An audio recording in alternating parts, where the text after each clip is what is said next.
Adelita Grijalva, and we are having a plática or trying to do conversations on Saturday related to voting, some of the issues that are coming up for people as far as why they're not interested in voting, maybe things about concerns they have about the process. We've done one on USPS, we've done one on criminal justice reform, 208, and just last week we talked about civic engagement and families.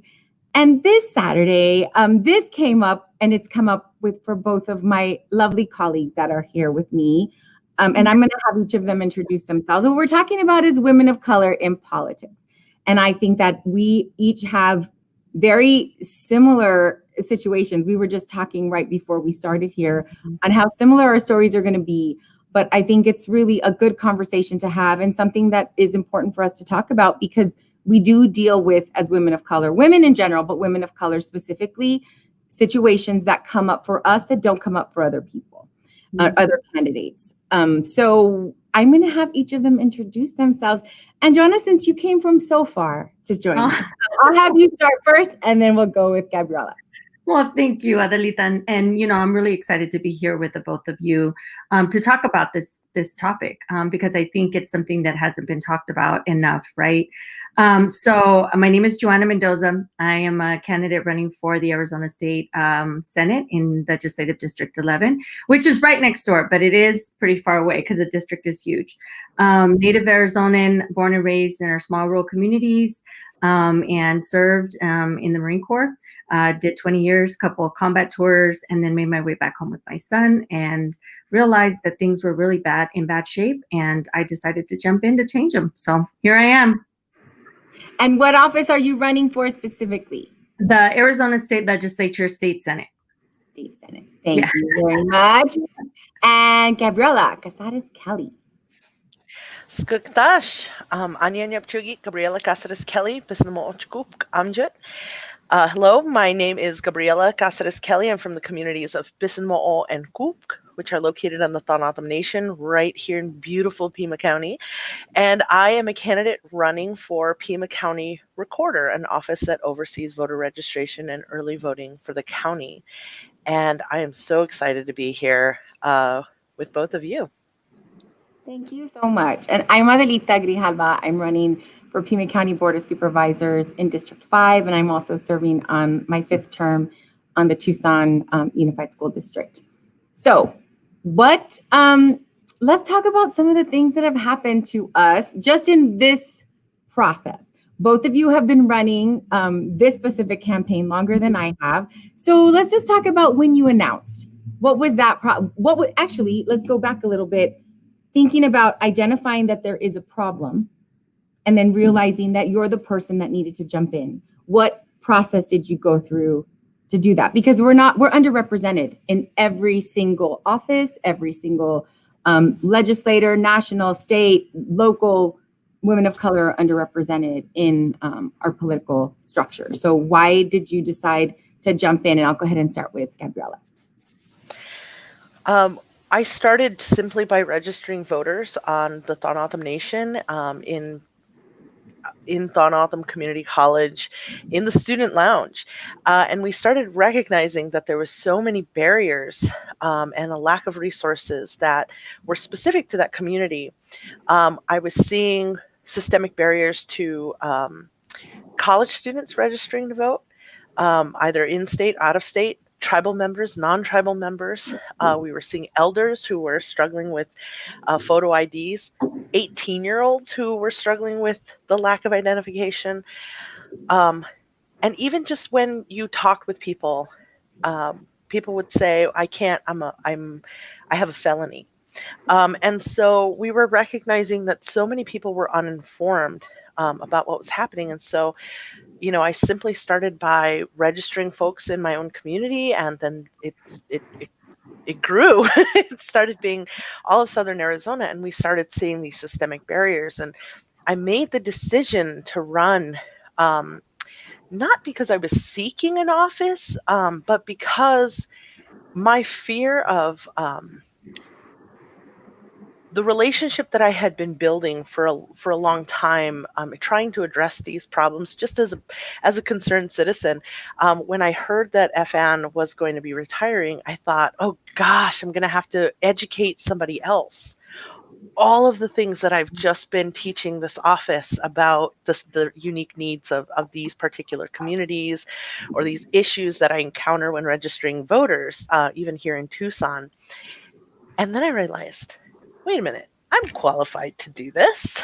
And we can't risk a white supremacist or an anti-native person who doesn't share our values to come in and do this job. But I do trust myself, and I do carry those values with me. So that is how I decided. It was more of a sense of duty than it was seeking an opportunity. Yeah. Joanna? Yeah, I mean, it was a very similar like mindset. Like for me, I spent my entire adult life serving our nation. And I think that people have this perception that when you serve in the military, that all you do is like shoot guns and drive big ugly trucks and go to war. Like that is it. That's all we do. But there is so much that's a part of the military in terms of servant leadership and our values of like integrity and paying it forward and helping others, get through very difficult times. So it's this community that is centered around making us stronger together. But it's this purpose-filled mission that we have to take care of our country, to take care of each other. And so when I got out, I came back home to Arizona with my son, and I had a really difficult transition from military life to civilian life. It was just different. Folks didn't operate the way that we do in the military. And so it was an adjustment period. But I eventually found myself working in our communities under the leadership of Congressman O'Halloran. And, working in constituent services, trying to help folks with all of the issues that they were experiencing. And then just being so heartbroken to see so many people struggling, having to drive 50 miles or more to get specialized healthcare. I currently serve as a school board member in my rural school district, and seeing our schools falling apart, walls separating, cracks in the floors, like they were unsafe for our educators and our kids. And I just thought to myself, there's just so many issues, and why isn't somebody doing something about it? Like we can only do so much in the congressional office, right, for federal issues. And so where's the state legislative leadership? And they were absent. And so I thought, well, if not now, then when? And if not me, then who? And so I thought, I certainly can do a worse job than the guy who's in there now. And I have a vested interest in these communities. I grew up here. Like these are the communities that I grew up in. I'm raising my son here, and I want him to have like a future that is filled with opportunity. And so for me, it was much of a sacrifice because I am a single working mom who has to work full time, and it's a huge undertaking, right, to do this. And I don't think that folks really realize that the amount of work that it takes to just like run a campaign and everything that comes with it, right? And you don't know what you don't know until you step in. But I would do it gladly any day of the week because the sacrifice is worth it. The people in our communities are worth it.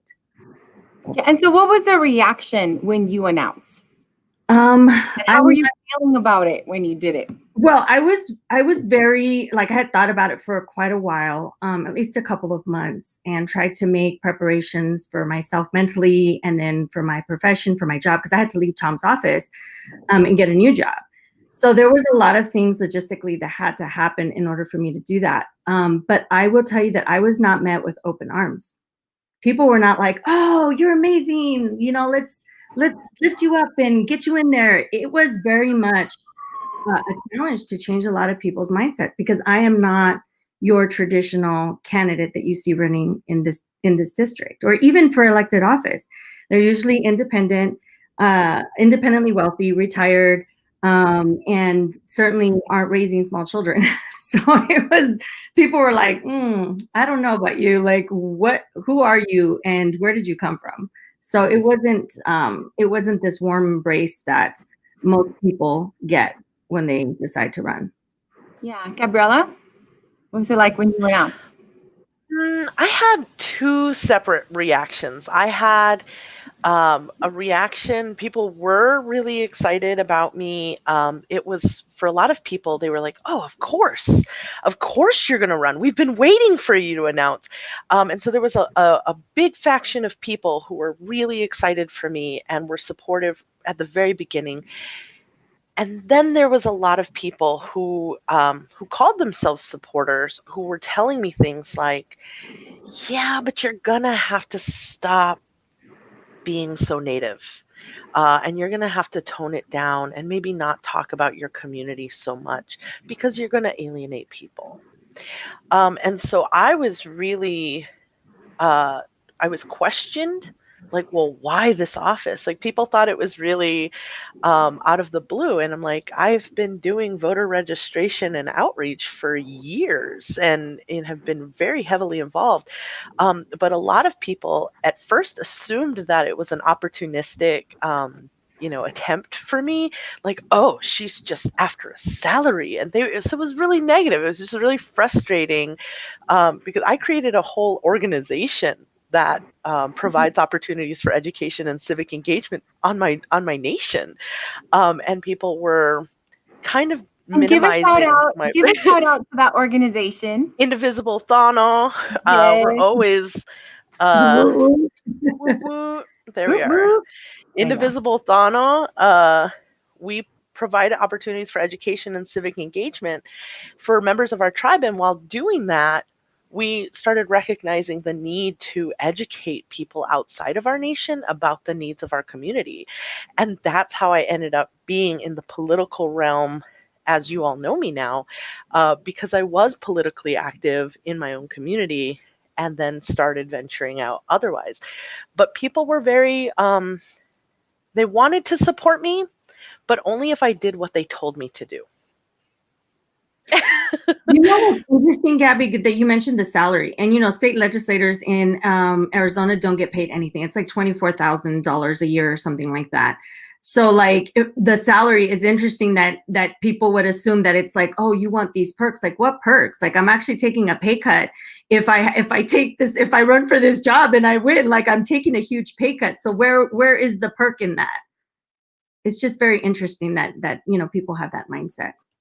For the recorder's office, it is a bump, but they were not seeing the connection. And I don't think anybody in the recorder's office was surprised when I announced that I was running. They're like, oh yeah, she's been here.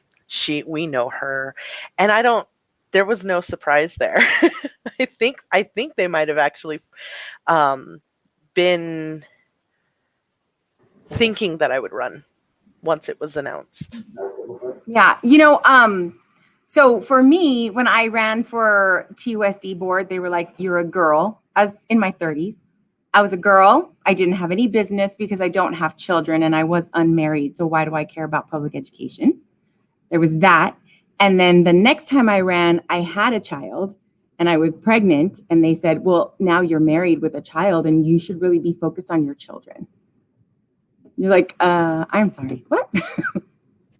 Yeah, but it's always an excuse, right? It's like, oh, well, you can't right now. Like for me, people were, if I would like go to an event, right, pre-COVID, right, when we go to these campaign events, and I would bring my son, and they would be like, what is your son doing here? And what are you gonna do with him if you like win elected office? I'm like, what do you mean? What am I gonna? He's right here, right now. Like, and I made it a point to bring him with me every time to normalize that.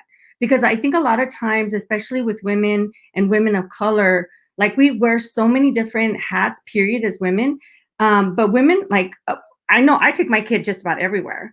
And so I would tell folks, like, I can't think of a better way than to demonstrate through my own example how important it is to show my kid what it looks like to fight for what you believe in. He's been knocking on doors. We did it for Mayor Romero when she ran. And he did it with me. So it's like we're trying to show our kids how important it is to fight for what you believe in.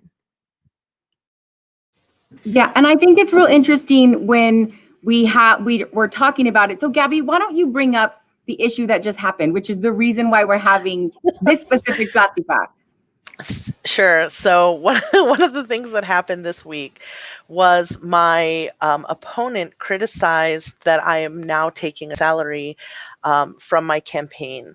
So and that I've been running for 11 months, and has only been since August that I've started withdrawing a modest salary. So it's not something outrageous. It's really just it's really You want just to to take that one off? oversee. There you go. Thank you, Um, guys. it was just to bridge that gap of employment, because I'm not independently wealthy. I don't have, I don't come from a rich family where my mom and dad are just going to take care of me. Um, and it's really interesting that you're bringing up the age thing, or like the children thing, because I'm even getting, just recently, Joanna and I were in a meeting together where a Democratic woman, it was a Democratic organization that was hosting us. She really aggressively questioned what I was going to do with longtime staff who is older than me.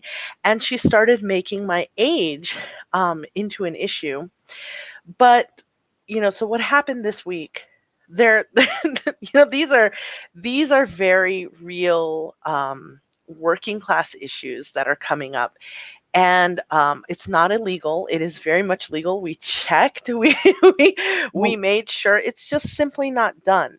But really the reason that that it is kind of rare that people would do that is because people historically have not needed to, because they've been independently wealthy, because they've owned their own businesses, because they have a spouse who can, take care of all of the bills as they run for office. And that's why we have rich people serving in office that don't have connections to working class people.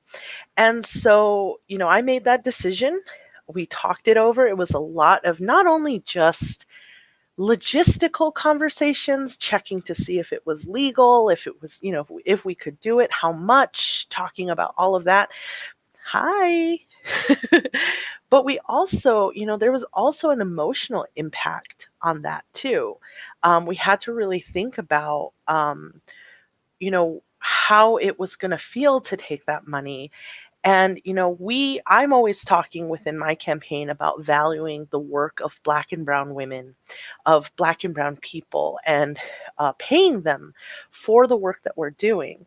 And so every single place that I go right now, people are acknowledging that my campaign has brought out first time voters and infrequent voters in higher rates than any other campaign, probably right along with Laura Conover. The two of us, we increased that outreach and we increased the turnout. And that's like statistically proven. So we're helping these top of the ticket races like Mark Kelly. We're helping Joe Biden. I could get a job working with those people, but that would take away from what I'm doing, and honestly may not be as effective. So we value that, and we showed that by cutting me a modest paycheck, $15 an hour. Yeah. It backfired. I was actually, yeah. Well, so no, I was so interested. It was so interesting to me that he even brought it up and then made a comment about the amount of money that people were giving you. And I thought, instead of seeing that the way I see it as a positive, that that average donation at that time right now is still near $30. But before then, it was closer to under $10. You had so many people contributing, but talk about how that backfired, because I think that is awesome. Oh my gosh. So it backfired. I wrote about my struggles, and I've been very transparent about being a working class candidate this entire time. And I talked about my decision to draw a salary, and the community showed up by making more donations. And we raised, within the first hour, we raised $2,000. I wrote this post, I sent out an email, Twitter, Instagram, $2,000. An hour later, it was at $4,000. 24 hours later, we raised $18,000. And since then, we have raised nearly $22,000, and it's still moving. We told people we've reached our goal. I started feeling like this anxiety of like, oh my gosh, they need to know that I've reached my goal. I don't know what to do. Stop giving me money. That was actually like a thought, and people have since told me like, no, you have more expenses that you don't know about yet. So keep collecting that. And that's on me, because I'm a first time candidate, and I don't know what the needs, there is no manual that teaches you how to run a perfect campaign. You have to learn as you go. And it's different for every single person, but people are still, I've told them I've reached my goal, and they're like, well, we're going to send you money anyway. And I think that that's so fantastic. It's $22,000. Thank you, Benny. You know what I think is great though is that it had a reaction. People had a very strong reaction to the fact that you're really trying to make me feel badly for the fact that I'm really working very, very hard to get elected. And I'm not independently wealthy and can't give myself money. Again, and that's another thing is when you look at campaigns, a lot of times you'll see people can loan themselves $50,000, $100,000, and that's not at all our reality at all, And when I decided to, when we were running for the school board and kept running, they're like, well, now you're a politician. And when I decided to run for this office, it's like, oh, well, you're jumping from one office to the other. I've served in the governing board for 18 years. I'm not leaping anywhere. Like this actually was not a race that I wanted to run at all. And so it's just frustrating to me. It's like, oh, well, now you're going to throw away the education to do this paid job. No, I actually have another position that I have to leave. And the sad fact to me is that we have to explain that repeatedly, have to explain our circumstances over and over again, because people it's almost like an audacity to ask. It's interesting to me. Go ahead, Joanna. No, I'm just like, everything that you're saying is just like deja vu, because it's everything that, I as a first-time candidate experienced, and even in some cases I'm still experiencing. When you're talking about expenses for campaigns, I'm a single working mom.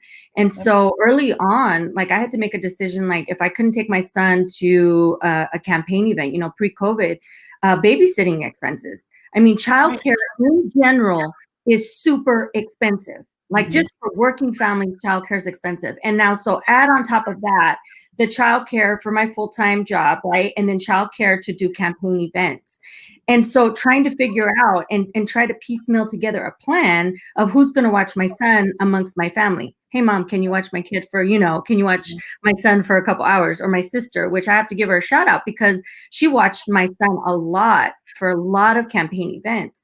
But those are the expenses. Like, you have folks who are traditionally that we've seen, who are independently that don't have to deal with the struggles that everyday working Arizonans have to deal with.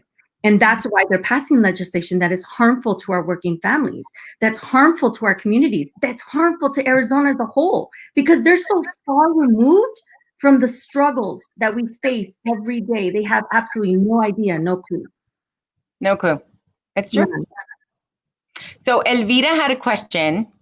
Thanks, Elvira. Says, you all inspire so many women to run and get involved. Who is your shero who inspired you to get involved and run for office? Joanna, you want to shoot that one? Or anybody. I mean, we can say female, male. It really doesn't matter. Right.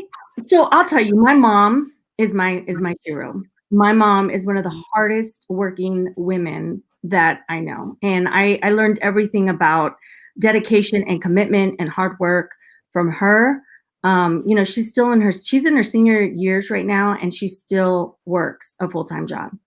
Mm-hmm. And so to me, I've had, and I think most of us do, we have people in our lives that are very inspirational. And like at the time, maybe growing up, we don't appreciate like the things that they do for us, especially our moms, right? But when I look back at all of the sacrifices that she made, working extra hours just to be able to buy me. I remember when I wanted to be a cheerleader in high school, and she worked extra hours just to buy me the shoes and the uniform. Like that is the person that I look up to. Like to me, she is the epitome of what it means to serve your family, to serve your communities, and to continue to give back. So I look up to her a lot, and I hope I'm making her proud.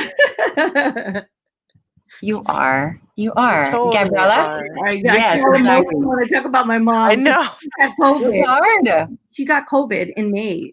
So we're just very blessed to still have her with us. And she got that while at her job. Like she was exposed. She's a frontline worker for the Department of Corrections, and she was exposed to COVID. And so I get emotional when I talk about her because I know she's just been through a lot.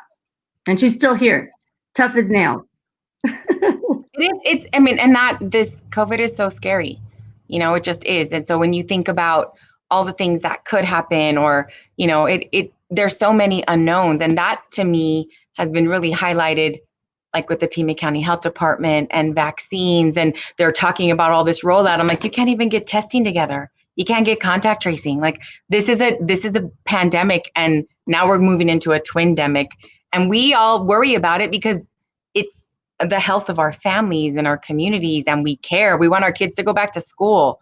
You know, those are things that are important. It's not political. We want to be healthy and not worry about catching something that could kill me or my parents, you know, while I go out and do this stuff. So that's the other thing about running in this environment. It's very scary because we're putting ourselves in this position to have to talk to people. And me and Gabby laugh about it all the time. We're like, it's getting a little tight out there. We got to come back here to take a breath. But, you know, it's very scary. It really is. Gabriella, did you have someone that you wanted to give a shout out to or acknowledge? Oh my gosh. First of all, I don't even know. I'm like just even choking up thinking about it. But actually, the women from my community organization, Indivisible Tono, so April Ignacio, Anna Marie Stevens, Rebecca Cohen, and we were 4 women who saw a need for this type of work. And we, from out of nothing, we were just talking and seeing conversations on Facebook about fear that people were having regarding the border wall. And we started asking questions like, oh, how can we stop this on paper before we have to stop this with our bodies? You know, what can we do? And a lot of it kept leading back to representation and a lack of representation because of a lack of voting block. And so these women who are my friends we would go to places and we would hear people and we would leave and we'd say, they're not smarter than us. They don't understand this concept. I talk to that person and they have no idea how to engage with Native communities. And so hearing that and reaffirming, and then, you know, my friend April was like, we have to run our own people because we deserve good things. And then my friend Anna Marie ran for school board, and it was so inspiring to see her do that. And we realized that we were building this power and this influence without even realizing it. Like it was never intentional. We just kept showing up to raise our hands to complicate the conversations. We just kept asking and talking to people, and it has been life-changing. To have these girlfriends with me to support me and hype me up and remind me, like, this is why we're doing this. This is why we got involved in the first place. And I'm so inspired by all of that alone, and I'm so grateful for it. For me, I'm my dad for sure, and my mom, because they jumped in there almost like my dad started when he was 21 and my mom was right there with him in really pushing to make sure that there was equal access to education. That was a big issue and continues to be a big issue, sadly. But when I was thinking about the people that were around talking and helping during that campaign, and there's Isabel Garcia, Margot Cowan, my Nina Guadalupe Castillo. I remember very clearly them talking about the things that we have to do and that you have to put yourself out there to do. And they were risking a lot in their personal lives and professional lives to put their necks out there to say this is not okay. And there were a lot of people that continue to do that. Dolores Huerta for sure. And I think those are important. But I'm also very inspired by Gabriela, by Joanna, by Ana Tovad, all of you, because it's one of those things where you're seeing that there is an issue and we have to jump in there. And for me, I've been very fortunate that I have a network of people that I can tap into because I'm part of a family that values this. But I'm so glad that the umbrella of this family keeps getting bigger and bigger and encourages a lot of other people to let's figure out this infrastructure and let's get it done so we can help as many people as we can. I think that's been really powerful and very obvious in this campaign, because if this wasn't an umbrella that people felt comfortable in and participating in, then this campaign would be very different. And so I'm very excited about that, because it continues to, even people that are not in elected office. Elvira totally inspires me. Mm-hmm. My daughter. I mean, it's just so I get to be around a lot of people that inspire me. So that's really great. Well, and what's great about what you're saying, Adelita, is that in what we're doing, we're pulling in folks that would not otherwise get involved, right? Because they see that it's about community, it's about people, it's about helping each other. And I think that, women do that in general, but I think particularly women of color, we often look out for each other a lot, right? We take care of each other, we have each other's backs, we console each other a lot because we experience things that other folks don't experience. I mean, we already have challenges against us because we're women.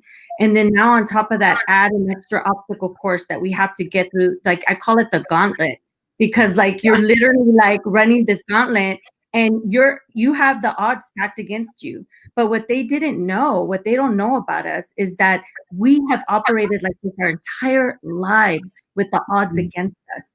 So this is nothing new. We've been trained for this. We know because of the struggles that we've had to endure in our lives and the experiences, that I actually welcome those sometimes, because I'm like, you know what?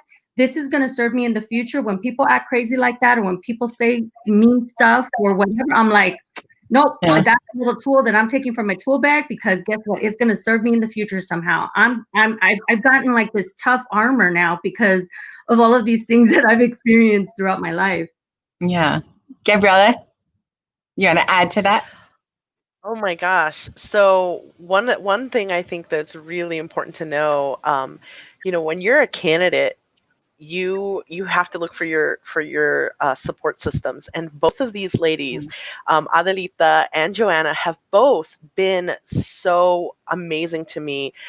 They'll shoot me a text when we're in the same meeting, when we hear something that is not sitting right with us, when we hear some racism, some veiled racism, or classist comments that are made, and we have all of what we're doing. There's a lot of emotional impact on it, but to have these friends to back you up, and I was I was in a meeting just recently where the the ageist comments, where people were questioning my age. I'm pushing 40, but they were. Good girl for 40. You look great.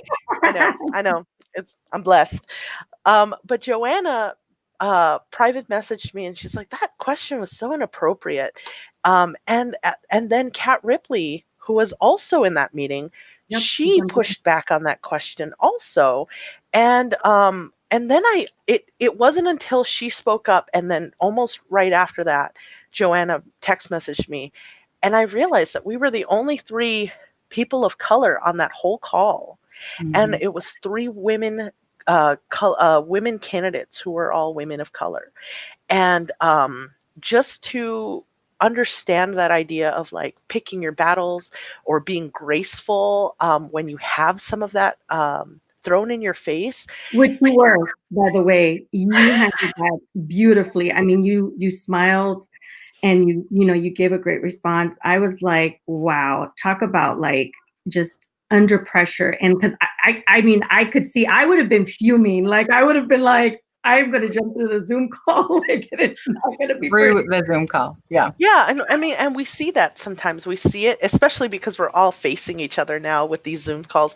You'll see like a physical reaction or like, excuse me, and you see like this body language, and like if we were in a regular meeting, it would be like the look across the room, like, girl, did you hear that? I heard that. I heard that. Did you hear that?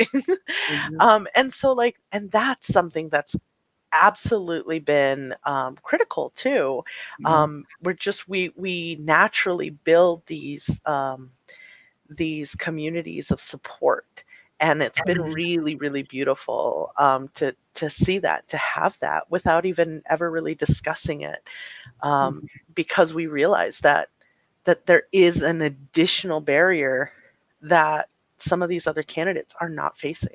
They're not facing. And I agree. I totally agree with that. Our friend Crystal Foster, who has been canvassing every week, I mean, she's doing something more times than once a week, asked us, what have you learned about yourself as a candidate running for office? Joanna, you want to take that? That I am more resilient than I imagined. Because you do put up with a lot. I think in general, candidates have to deal with a lot, right? The negative comments, questioning who you are, what your values are. But then on top of that, again, adding that we're women and then women of color, and the comments can get really nasty and almost really scary, to be honest. And especially right now, what we're seeing with just a lot of this extreme violence that we're seeing across the nation with these domestic terrorist groups, it can be very scary. But I learned that I am resilient, and that when I get beat down by these outside forces, it strengthens me. And that strength I will use to lift other women up, to lift others who want to do this, who need to do this, because our community needs it. Our community demands it. Yeah. Gabriella? I've learned that it's most effective for me to simply be myself, and that I don't have to change who I am or any of my behaviors. I know how to be professional. I know how to be informative, and I appreciate being silly. Um, and there's absolutely nothing wrong with that. And that combination has allowed me to be successful as an educator, and it has allowed me to be successful as a candidate. And arguably, we have one of the most exciting campaigns of Southern Arizona. And it's because I stayed true to myself, and I just had to accept my silliness and who I am as a person, but just that I don't need to change for anybody. It sounds like a no-brainer thing to say that, but you need to understand, people listening, that you are specifically told you need to change. People tell you to change the way that you look. They tell you to change your talking points. They tell you to smile more. There's so many different things that people will try to get you to change about yourself. And so I've learned that I can trust myself and be who I am. That is a great thing. It is, because for me, I've realized that I don't have to be liked by everybody. I would like to be respected. And I think that, if I act like everything's okay all the time, that's not being genuine to me, but also that I don't have to be anybody else. Like I don't have to make apologies for who my dad is, who my family is. Because I'm just fortunate. I'm proud of it. And so when people say, well, but you have all these advantages, I'm like, right, but there are people that don't like him and don't like me and won't give me a shot either. And that's okay. Like, thank you very much for your time and keep it moving. I think that that's important. But also you have to have a sense of humor about it, because some of the things that we have heard about ourselves are like comical. I mean, they really are. Like, it's just crazy. Like you have, it's just it's almost outrageous. We're like, where did this idea come from?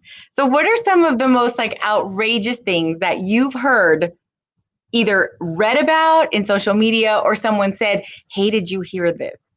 Because I think that has been the comedy for me. Oh my God.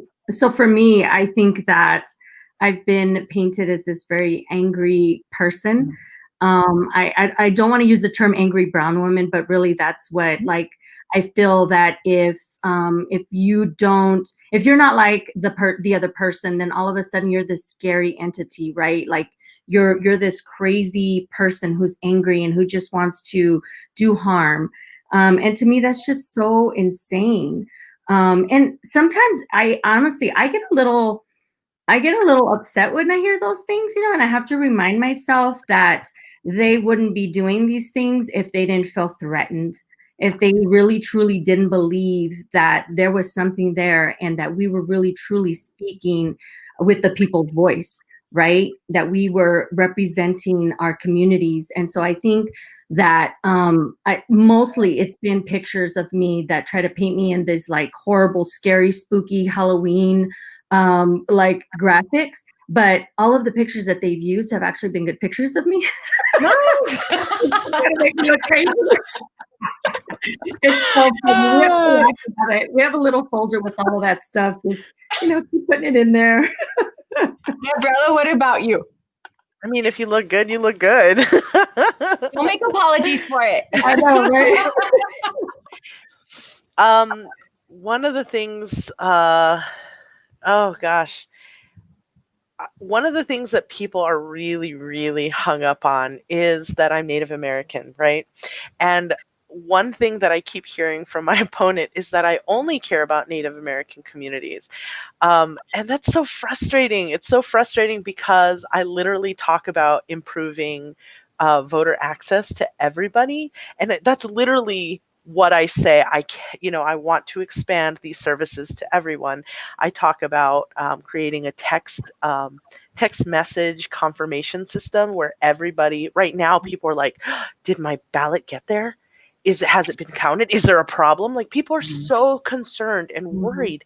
And I think, our job as leaders are to settle the minds and the hearts of our people, of our community, and to reassure them with information and empower them with information is something that I talk about all the time. And so for people to say that I'm just obsessed with my own tribe, it's just funny to me. It's just kind of ridiculous. And you can really tell that it's really their issue. It's not my issue.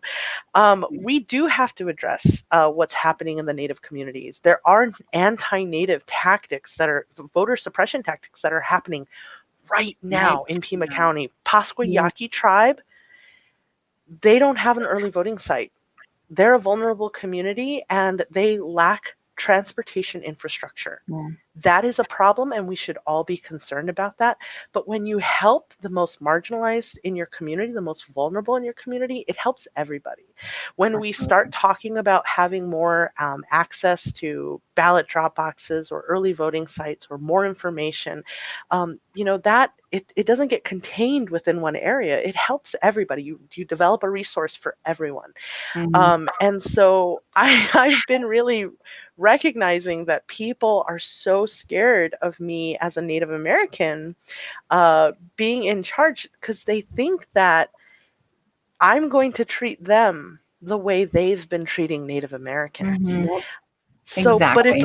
but it's on them, and like I'm really interested in serving everyone. That's Democrats, that's Republicans, it's Green Party, it's Black, it's white, it's Latinx, it's Native American, disabled community. I want to expand and think about more ways to include everybody. And so that one has been hilarious because everybody and their mom keeps bringing it up. Yeah, I think that the things that have bugged me the most are probably my own personal hangups. Like when there's a picture, and you're lucky, Joanna. The pictures they've used of me have not been so very flattering. And I'm like, when was this picture taken and why did I wear that? Who didn't, like, why did you all not stop me leaving the house? Some of those have not been very nice. Weight, talking about my weight, talking about being a mean girl. You're like, just because I'm assertive or I'm opinionated doesn't make me mean. So to me, that kind of stuff where you're like, you're just trying to dismiss. And the sadder part of it is it does come sometimes from other women. Not always other women of color, but other women or other people of color. And to me, it's where you're just trying to like be dismissive of my opinion because you don't like it. So now you're going to attack me personally. Right. It's like, oh, I don't know how her marriage is doing if she's always out doing this political stuff. You're like, why is that your issue? Or if I have a very strong opinion and I'm upfront about it, or get emotional about something because it's important to me, and I look angry, then I'm just mad, and I'm an angry Latina, that kind of stuff. To me, it's offensive. And what I think has been really great is Regina Romero, our lovely mayor, and very smart mayor, by the way, has called me every now and again, and we just like to each other, because there isn't, like, when you think about all of the things that are real in our lives, we also have the added pressure of, in my brain, it's like my nana always said, you have to take care of your family first. Yeah. Which is true. And I keep it here.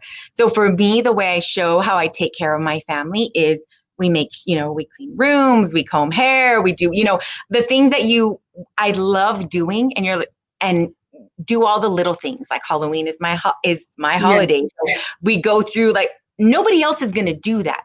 There's no one at my home that is doing the dishes and picking up after the dog and all the kids. I mean, those are all real things that we do as well, on top of everything else, that I think is, it's offensive when I hear things like, you're just never going to have time to do anything else. Like, I guarantee you, if you ever put a mom in that is also like a little bit of a control freak, I think we can all acknowledge that I know I am. I need to know everything that's going on all the time. Yep. Once we acknowledge and own that, we can do anything else. Like, put whatever else you want to put on my plate, because I can figure out how to do it. But to me, it's always exactly. Or when they to me, and I don't know what the word is but for me, when they say, "Oh, mijita," and it's some male that doesn't know me, I'm like, we don't know each other like that. Yeah. You can't. You don't know me. You don't know me. My dad can call me mijita, my mom, some other people that I know, but you can't. That kind of stuff to me is when you're just being dismissive of me in general.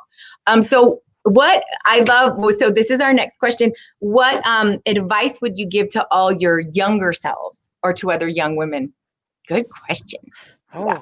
That is a good, wait, is it for running for office or just advice in general? And I think in general, that would be a good one, but maybe because we're talking about politics and how to really encourage other young people to get involved, how are we going to create a safer space for other younger versions of us that are like, right out of high school? Because as soon as you turn 18, you can run for office. So how are we going to encourage a generation? Because that's one of the things I've noticed about our party in general, is that we're older.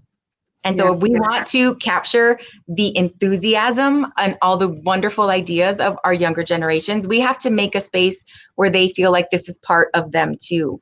So how are we gonna do that, ladies?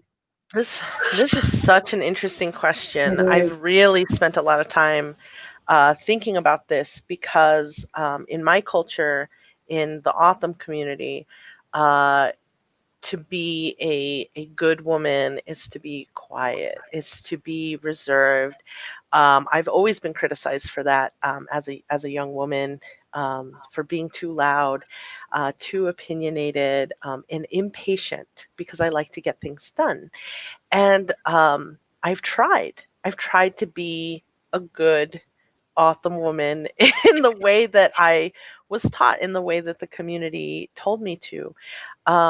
And what what ended up happening is, I would try for a while, but my natural self comes out, and I am opinionated, and I do talk a lot, and I am loud, and but I use that to speak up for others, and to call things out and to question, and we get things moving and we solve problems.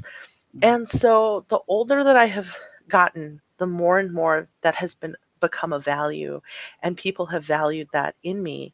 But at first it was actively discouraged, and now I'm being applauded for those same characteristics that I've had since I was a young girl.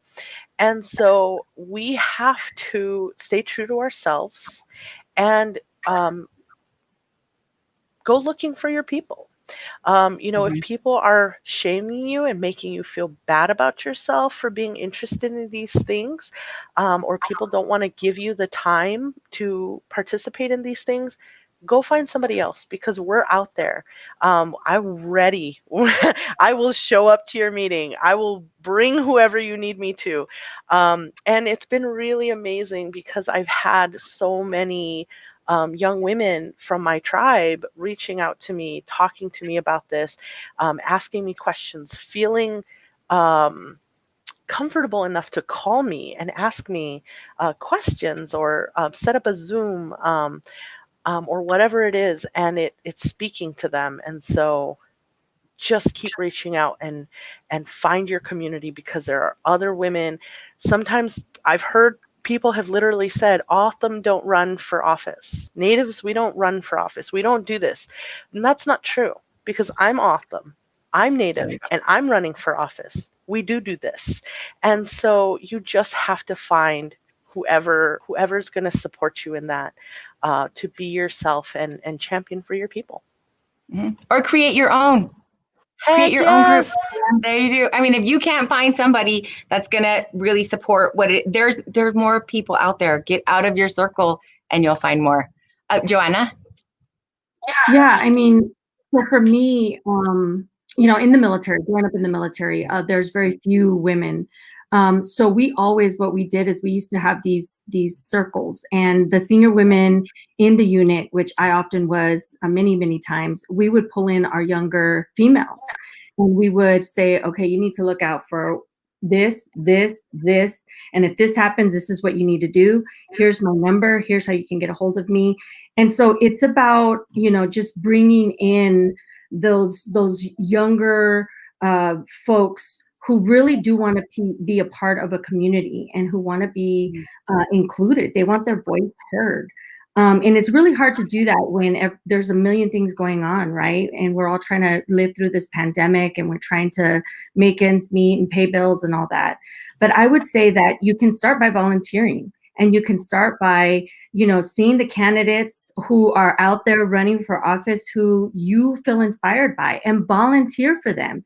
And when you get to a place where you feel like you're a little seasoned, then you reach back and you pull the next person up. And you make sure that always becomes part of the deal. If you get to a place where you are in a position of special trust and confidence, and you've kind of quote unquote maybe made it right a little bit, you got to reach back and get the next person. And it has to continue, so that we can continue to build elected representation that feels like it represents all of us, right? We can see ourselves in the folks that are actually elected, and not have to look elsewhere. Yeah. So Kurt made a really nice comment, because I knew this was going to go fast. We have literally 6 minutes left. So I think that this will be a nice comment and then I'll have each of you sort of, let everyone know how they can continue to help, because we still have an election that we have to all win, but all three of us need help. So the comment was from Kurt: a special thanks to the three of you for the changes you all had to make to run for office. Throughout this election and hundreds of calls I've made, not once have I received a negative comment towards the three of you. Aww. Thank you, Kurt. That's very nice. So Kurt has been making volunteer phone calls. And so, Gabriela, how can people help you?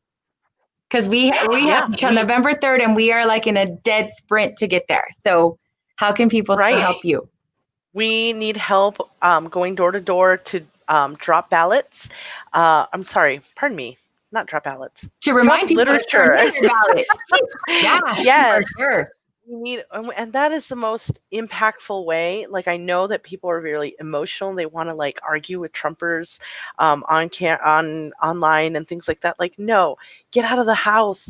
Go door to door. It's safe. We wear masks. You just drop something off in their doorway, and then you leave. But it helps us so much. Make phone calls. Sometimes this feels really uncomfortable for people. This is how you get to be in this space, and this is how you get to find that community of people who are wanting to create change. It's well and good to cross your fingers and hope, but it's better to use those fingers to dial. And you can get connected with our campaign by emailing gabriellavolunteers@gmail.com. Thank you, Joanna.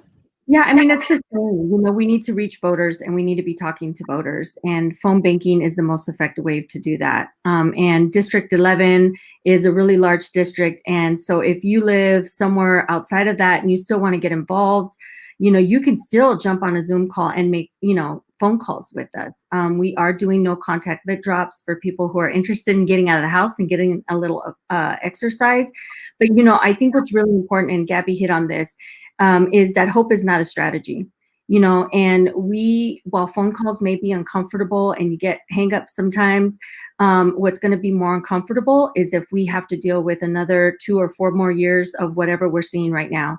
And that is going to be the worst. So when we all look back on this time, and folks asked you, because my kid's going to ask me someday, Mama, what did you do during the pandemic? When he's old enough to understand what happened, our generation, these generations right now, they're going to ask us, well, what did you guys do? What was your role? I will be proud to say, like many of you, that I was proud of a movement to change a system that left so many people behind. So you can reach out to our campaign at info@mendoza4arizona.com, and we hope to see you there. 10 more days.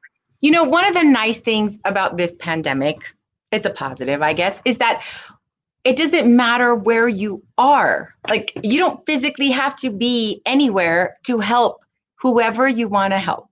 And so I here in Pima County can help Joanna. Anyone watching, tomorrow in Colorado can help Gabby. So we can all help each other. And I think it's really important. I've been in a couple groups where there's a lot of anxiety and a lot of stress about this election and how it's making people feel.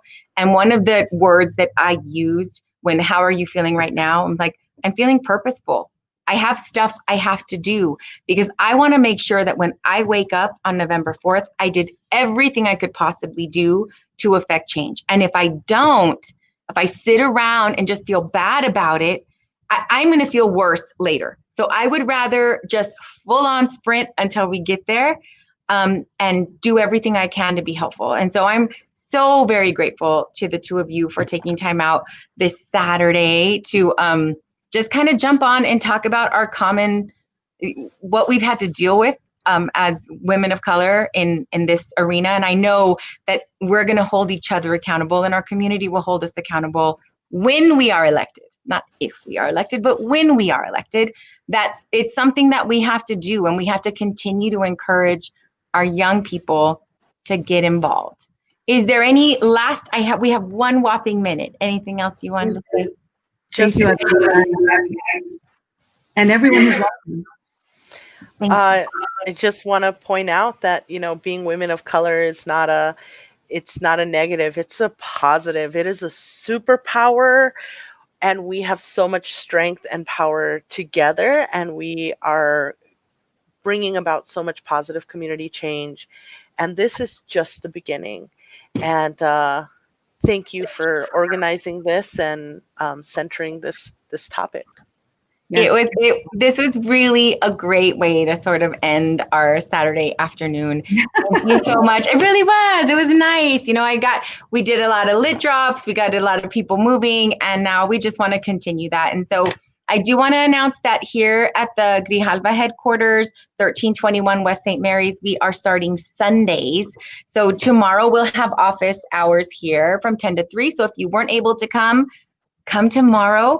We also have office hours Monday through Friday from 12 to 6. We're really trying to get that sweet spot where people who have not turned in their ballot and it's sitting right there on their table, we can get them to put that in the mailbox or go drop it off. That's going to be one of the most effective ways for us to affect change all over our nation. So thank you. Muchas gracias a los dos y todos que están acompañándonos. Thank you so much for all of your time. Have a good evening. Muchas gracias. Buenas Bye, suerte. Bye-bye. Bye.